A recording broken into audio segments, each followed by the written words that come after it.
Bonjour, une vidéo du lundi un petit peu particulière. Je vais m'ouvrir un petit peu plus à vous aujourd'hui. Partager quelque chose qui peut-être potentiellement a renvoyé à une peur du jugement jusqu'à présent.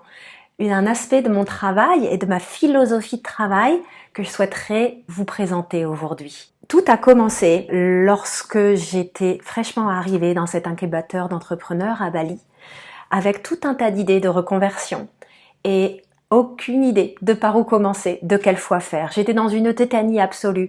Par ailleurs, j'arrivais dans cet espace de coworking dans lequel, au-delà du groupe que j'avais rejoint, il y avait au quotidien des partages de compétences, des entrepreneurs complètement libérés, des gens qui semblaient avoir toutes les réponses, bref, des gens qui semblaient vraiment savoir où ils allaient, avoir vraiment résolu leur équation personnelle. C'était à la fois fascinant et très intimidant pour moi.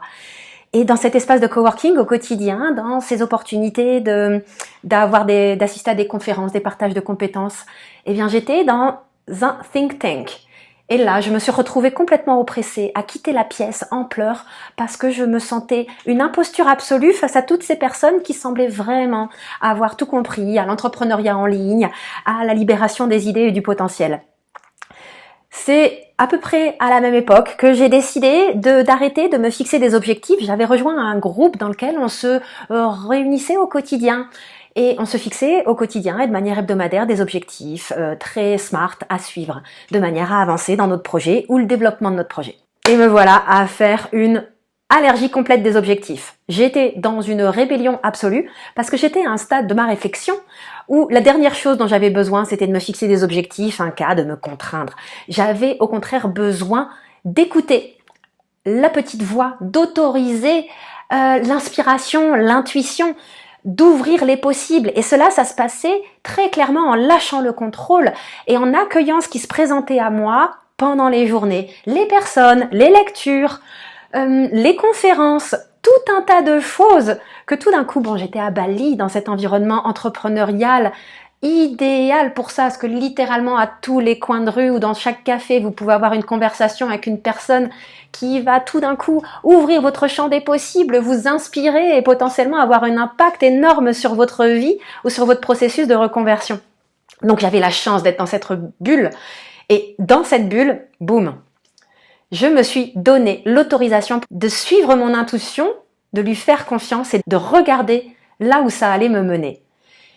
Et me voilà en fait avec 3-4 thèmes que je souhaite explorer. Je décide de me fixer une semaine à 10 jours pour chaque thème et j'ai potentiellement une liste de choses que je peux mettre en œuvre autour de ce thème, comme une liste d'idées pour amorcer la pompe en début de semaine et puis rien d'autre. Aucune fiche de route. La seule chose à laquelle je m'étais engagée, c'était à la fin de chaque période d'expérimentation de l'intuition, écrire un article sur mon blog. À la base, Exploring Happy était mon blog. Quand je suis arrivée à Bali, j'ai décidé de garder le nom et c'est devenu mon business après coup. Mais à cette époque-là, je peux vous dire que je n'avais aucune idée. Donc me voici, face à moi-même, avec mon premier thème qui était de mémoire l'énergie. À me dire, voilà, ma cocotte, tu te réveilles le lundi matin, maintenant tu vas suivre ton intuition. Grand moment de solitude, je vous l'assure. Et pourtant, ça a été le démarrage d'une expérimentation absolument incroyable qui m'a mené au fil de ces 4 semaines et de ces différentes thématiques d'exploration à avoir, à un moment donné, une évidence. Le premier concept, la version 0 d'Exploring Happy, a émergé après 1 mois à me sortir complètement de toute volonté, complètement de toute objectivisation de ce que j'allais à faire et de me reconnecter à moi-même.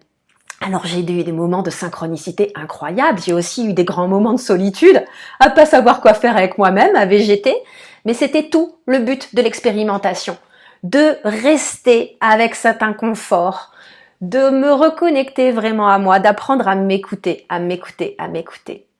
Depuis ce mois, ma vie a changé. Bien sûr, j'ai créé Exploring Happy. Derrière, j'ai tiré la ficelle. Il y a eu des versions successives, des stades de maturité, des compréhensions. Et j'ai passé des paliers, des paliers et des paliers. Bien sûr que le coaching, l'accompagnement, faisait partie des thèmes que je souhaitais explorer. De la même manière que les soins énergétiques en étaient, que la décoration d'intérieur, que créer un espace de coworking. Bref, ces thématiques extrêmement classiques des personnes qui se reconvertissent, n'est-ce pas? Et c'était vraiment important pour moi de partager cela avec vous parce que le message sous-jacent, c'est que, en fait, ma vie a changé parce que j'ai continué à suivre mon intuition quasiment sur tout dans ma vie. J'ai décidé à un moment donné de faire ce choix absolument audacieux de me faire confiance. Et par étapes successives, par expérimentation de l'intuition de plus en plus audacieuse, eh bien, je suis arrivée à un degré de confiance en mon intuition extrêmement développée. Et du coup, de résilience, de capacité à utiliser ces informations intuitives au moins au même niveau que les informations rationnelles, voire même des fois plus. Et je vais vous dire un truc, ça ne m'a jamais déçue. Donc, si vous travaillez avec moi, je vais vous emmener sur ce chemin. C'est résolument la philosophie de reconnexion à soi et d'apprendre à se faire confiance sur tous les aspects que je promeus. Bien sûr que vous encourager à suivre votre intuition va faire partie du chemin. Et même des fois, je vais vous l'imposer, l'expérimentation de l'intuition. Et je peux vous assurer d'une chose, vous allez gigoter sur votre chaise parce que c'est pas confort du tout.